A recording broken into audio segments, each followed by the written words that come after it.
December 29th, 1980. A rural highway in Texas. 3 people on their way home from dinner.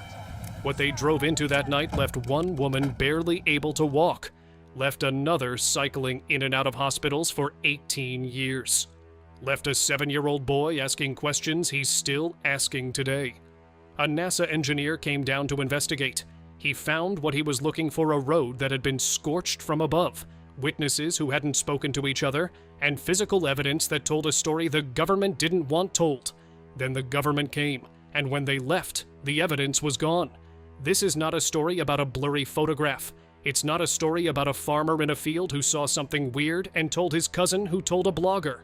This is a story with medical records, a lawsuit, 12 independent witnesses, a scorch mark that got cut out of the ground and hauled away in the night, and an official explanation so thin it's almost an insult.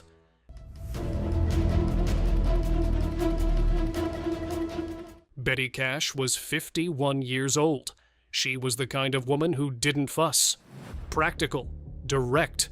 She ran a small business, she kept her own counsel, and she was not, by any measure, the kind of person who invented things. She had a habit, people who knew her said, of watching first and speaking second, of waiting until she was certain before she said anything at all. It was the quality that made her trustworthy. It was also the quality that, on a dark road in December, would keep her standing outside a car longer than any sensible person should have stayed. In the front passenger seat of her car was her friend, Vicki Landrum, 57. Vicki was raising her 7-year-old grandson Colby on her own, and Colby was sitting between the two women, the way kids do when the back seat feels too far from the adults.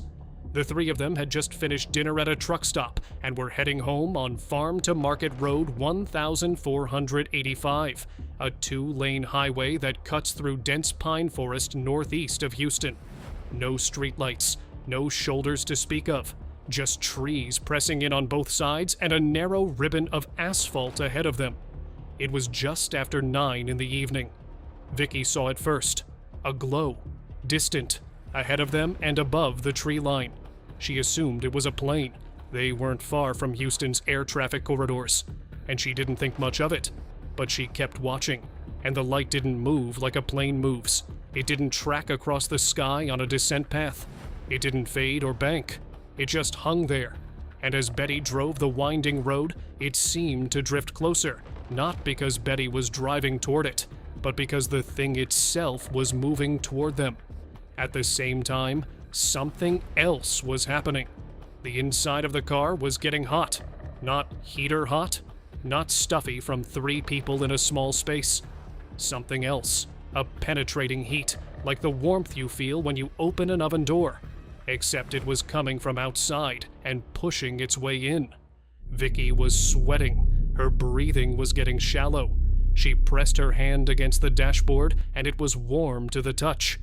And then the road curved, and the trees opened up, and the light was suddenly right in front of them.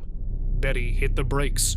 Hovering above the road, maybe 100 feet ahead, was a craft.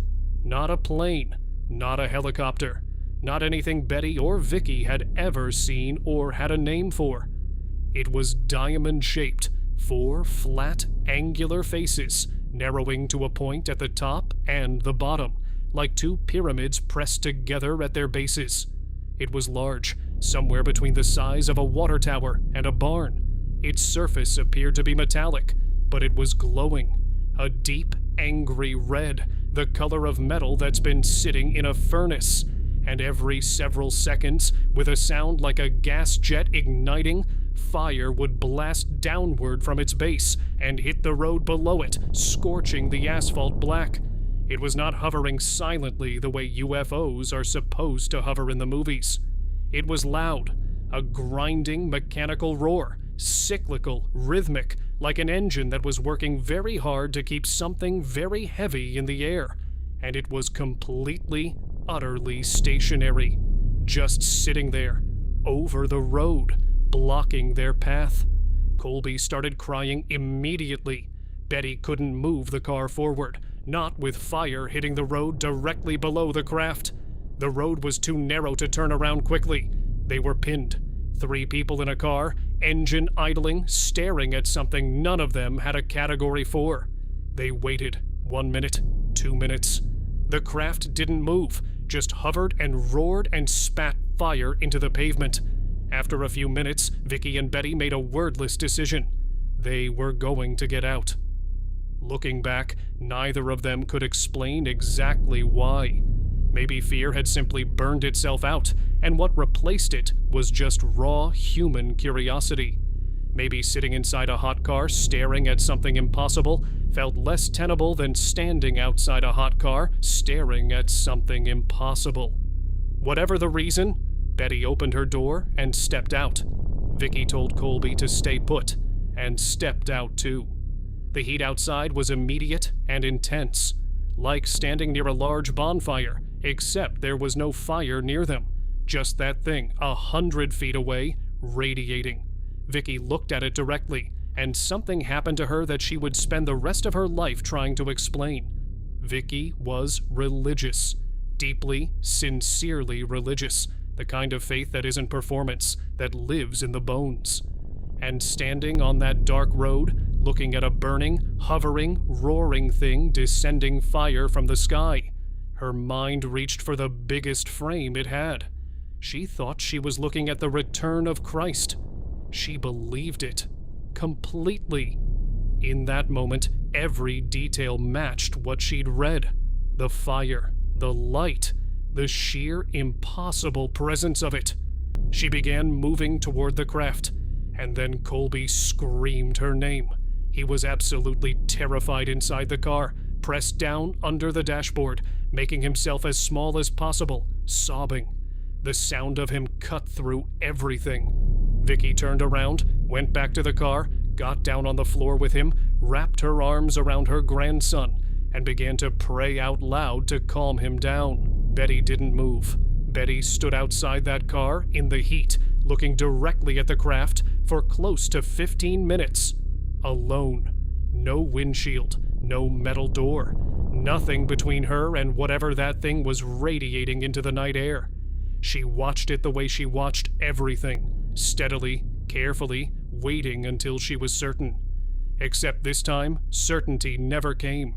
She would stand there for 15 minutes and still not know what she was looking at.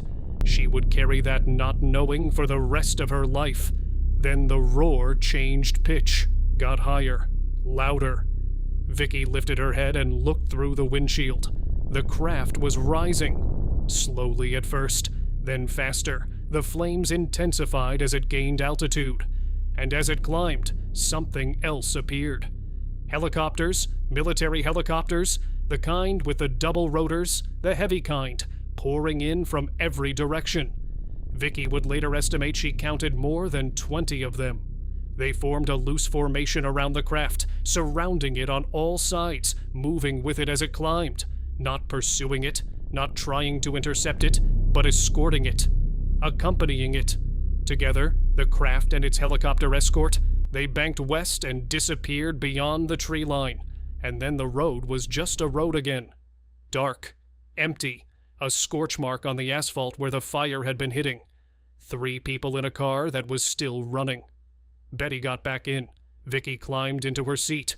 Nobody spoke. After a long moment, Betty put the car in drive. They crossed the scorch mark, drove the rest of the way to Vicky's house, said a quiet good night, and went inside. That night, Vicky and Colby were both nauseous. Vicky chalked it up to the truck stop food, told herself that firmly, with a kind of conviction that is really just fear wearing a rational mask. By the next morning, she couldn't tell herself that anymore. She looked in the bathroom mirror and saw a woman she barely recognized. Her skin was scarlet, not sunburned, but radiation burned, the kind of damage that comes from waves of energy you can't see, penetrating to a depth that sunlight never reaches. Blistering had already begun along her neck and arms. Her eyes were sensitive to light. She went to Colby's room. His skin was red and tender too, less severe than hers, because he'd spent the encounter curled under the dashboard while she'd stepped outside. But it was there, unmistakable. And then she thought about Betty. Betty who had stood outside the car for 15 minutes. Betty who had not flinched. Betty who never complained. Vicky picked up the phone and dialed. It rang for a long time. No answer. She spent the next few days barely able to move, managing Colby's symptoms alongside her own, getting Betty on the phone in brief calls where Betty said she was fine, and saying it in the voice of someone who is very much not fine but has decided that's their business. 5 days after the encounter, Vicky drove to Betty's house. The front door was unlocked. The house was quiet in a way that felt wrong. Not peaceful, just empty of ordinary sound. Vicky moved through the rooms calling Betty's name. No answer. She found her in the bedroom, door shut. What was on the other side of that door was something Vicky was not prepared for and never forgot. Betty Cash was lying on her bed barely conscious. Her skin, across her face, her arms, her legs, everywhere that had been exposed to the open air on that road, was blistered and weeping, and in some places coming away in sheets. There was vomit on the bedsheets. On her pillow, dense clumps of hair that had fallen out in the night, not thinning, gone in fistfuls. Vicky gathered her friend up and drove her to the hospital. The emergency room doctor who examined Betty was experienced, careful, and visibly shaken. He came out to the waiting room and told Vicky that Betty's symptoms, the burns, the hair loss, the nausea, the way her skin was behaving, were textbook radiation poisoning. Then he said, which is impossible. Because how would a woman in rural Texas come into contact with a radiation source powerful enough to do this? Vicky told him. She told him everything. The diamond craft, the fire on the road, the heat inside the car, the helicopters that came and took it away. She got to the end of the story and looked up at the doctor's face and understood immediately that she had just made things worse for herself. But here's what Vicky never forgot. For just a second, maybe less, his face changed. The clinical mask slipped. She saw him do the math. Burns, hair loss, blistering that matched no fire source. And then she watched him close it back down, shake his head, and leave the room. He knew something was wrong. He just couldn't afford to know what. She drove home alone. Betty stayed in the hospital. The formal channels failed completely. Vicky wrote to her senator. She called government offices. She filed inquiries. She was transferred, put on hold, thanked for her concerns, and ignored. Betty continued to deteriorate, in and out of the hospital for weeks, then months, eventually moving in with her brother because she could no longer live alone. Vicky herself began developing new symptoms. A cataract forming in one eye, fatigue that wouldn't lift. Her body was keeping its own record of that night. Out of options, she did the thing she'd been avoiding. She called a UFO research organization. She hated doing it, not because she thought she was crazy. She knew what she'd seen. She hated it because she was certain the craft was military. The helicopters had told her that. This wasn't little green men, it was a government program. Something classified, something that had gotten too close to 3 civilians on a dark road. But calling a UFO hotline made her look like a person who believed in little green men, and that made it easier for everyone to dismiss her. She called anyway, because what else was there? The call moved through the research community and landed on a man named John Schuessler. John was an aerospace engineer employed by NASA. In his spare time, he investigated UFO sightings, not to validate them, but to explain them away. He was a methodical, scientifically trained debunker. He went to cases to find the rational explanation underneath the mythology. He had done it dozens of times. He drove down to Huffman, Texas, with a notebook and a calm skeptic's mind. He met with Vicky, heard her account, and then they drove out to the road. He didn't need her to show him the spot. It was immediately obvious. A large black ring burned into the center of the lane, where the asphalt had absorbed so much heat that it had partially liquefied and then re-hardened in a different texture, a different color. Clear as a photograph. He measured it, photographed it from multiple angles, took samples. Then he spent 2 days canvassing every farmhouse, campsite, and residence along that stretch of highway. He showed up unannounced at strangers' doors. Some random man from NASA asking if they'd seen anything strange in the sky on December 29th. 12 people said yes, independently, without knowing what others had said. All of them had seen the craft that night. All of them from farther away than Betty and Vicky, which was the only reason they weren't in a hospital. 12 witnesses. A physically altered road. 3 victims with documented radiation-consistent injuries. John went to the military. He contacted every base within range. Fort Hood, Ellington Field, Bergstrom, all of them. He was told uniformly that on December 29, 1980, no military aircraft had been operating in that area. No exercises, nothing scheduled, no record. He went in person, sat across from officials, put the witness statements on the table, described the scorch mark he had measured with his own hands. They looked at his evidence and told him, "None of this proves we were there. There were no military operations that night." He went home. The case stalled, and then one of his witnesses called him. They had been watching the road, the way you watch a place where something impossible happened, half expecting it to happen again, and they had seen something that made John's stomach drop. Black, unmarked vehicles, followed by construction trucks. No warning signs, no traffic notices, no explanation offered to anyone nearby. They cordoned off a section of the road, cut out a specific stretch of asphalt, loaded it onto a flatbed, and left. The section they removed was precisely where the scorch mark had been. John got other researchers out there as fast as he could. They arrived to find exactly what the witness had described, where the physical evidence had been, the melted, re-hardened ring that John had photographed and measured with his own equipment. There was now fresh, clean asphalt, smooth, unmarked. The government's explanation, when they eventually acknowledged it at all? Routine road maintenance. Routine road maintenance on a rural 2-lane highway at that specific location in the middle of winter with unmarked vehicles, with no public notice. Betty Cash and Vicky Landrum eventually sued the United States government. They couldn't prove the aircraft existed.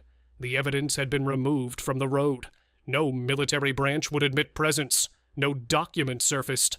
Their lawsuit was dismissed. Betty died in 1998 on the 29th of September, 18 years to the day, almost, from what happened on that road. She never got an answer. She spent nearly 2 decades cycling in and out of hospitals, her body slowly and quietly paying the price for 15 minutes of standing in the open air on a December night. Vicky outlasted her by a few years, but not by many. She died in 2007, still telling the story to anyone who would listen, still certain of what she had seen, still waiting for someone with authority to confirm it. Both women died from cancer. Whether that cancer was caused by whatever irradiated them on Farm to Market Road 1485 on December 29th, 1980, is something no court ever ruled on, because no court ever got the chance to. Colby, the 7-year-old boy who pressed himself under the dashboard while the craft hovered overhead, is still alive. He is still asking what happened that night. Now, I want to do something with this story that most people don't do. I want to stop asking what the craft was and start asking why the lie. Because here's the thing about cover-ups. They have costs. You don't send construction crews out at night to cut a section of road out of the ground and haul it away for nothing. You don't do that because it's fun. You do that because the truth is more expensive than the lie. So what is the truth that's more expensive? The straightforward answer, and probably the correct one, is that the craft was a classified military project. Something experimental. Something that was not supposed to be operating over civilian airspace and absolutely was not supposed to be irradiating civilians with whatever propulsion system it was testing. Admitting it means admitting the program exists. Admitting the program exists hands something to every rival intelligence service on the planet, not just what you have, but what you can't yet control. A craft that accidentally burns a grandmother and a 7-year-old is not a craft you want to explain. So the calculation is made. Brutal. Cold. 3 people were harmed. Their medical records exist. Their lawsuit exists. But the program, whatever it was, is worth more than the admission. So you remove the evidence, deny the operation, and let 3 ordinary people navigate the consequences alone. That is a monstrous thing to do. And yet it is entirely believable, because governments have done versions of it repeatedly throughout history. Not with UFOs necessarily, with nuclear tests, with biological experiments, with classified programs that had civilian casualties and official silence. The machinery of institutional self-protection is well documented, and it does not ultimately care very much about 3 people on a dark road in Texas. But there's another possibility that researchers have raised over decades of studying cases like this one. A stranger possibility, one that leads somewhere more uncomfortable. What if it isn't always a military aircraft? What if some of what gets covered up isn't a secret program? Isn't something we built, something we control, something we're embarrassed about, but something genuinely, categorically beyond our current understanding? If that's true, the motivation for the lie changes shape entirely, because a government can admit to a failed test. It can absorb the scandal of a classified program that went wrong. It has done it before. What a government cannot easily absorb is admitting that there are things operating in its airspace that it cannot identify, cannot intercept, cannot explain, and has no response to. That admission doesn't just damage a program. It damages the foundational premise of the institution, that it understands the world well enough to protect you from it. Control is the thing, the appearance of control, maintained at whatever cost. And the cost, in this case, was paid by Betty Cash, by Vicky Landrum, by a 7-year-old boy who didn't choose to be on that road. I want to go somewhere with this that might feel like a detour, but isn't. Go back to the moment Vicky Landrum stood on that dark road and looked at the craft. She was afraid. She was sweating from the heat. Her body knew something was wrong before her mind did. And in the space between what her senses were telling her and what her mind could process, she reached for the biggest story she had. She thought it was the return of Christ. That detail gets treated as a footnote in most accounts of this case. A quirk. An indication of Vicky's state of mind. But I think it's actually the most important detail in the whole story because it shows us something true about human beings. When reality exceeds our categories, we don't go blank. We reach. We grab the largest frame available and we press experience into it. Because a story, even the wrong story, is less terrifying than no story at all. Vicky's frame was religious. For someone else, it might have been science fiction, or government conspiracy, or a dream. The frame changes.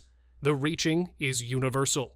And that reaching, that fundamental human need to press the inexplicable into a container we recognize, is exactly what makes genuine disclosure such a complicated thing to contemplate.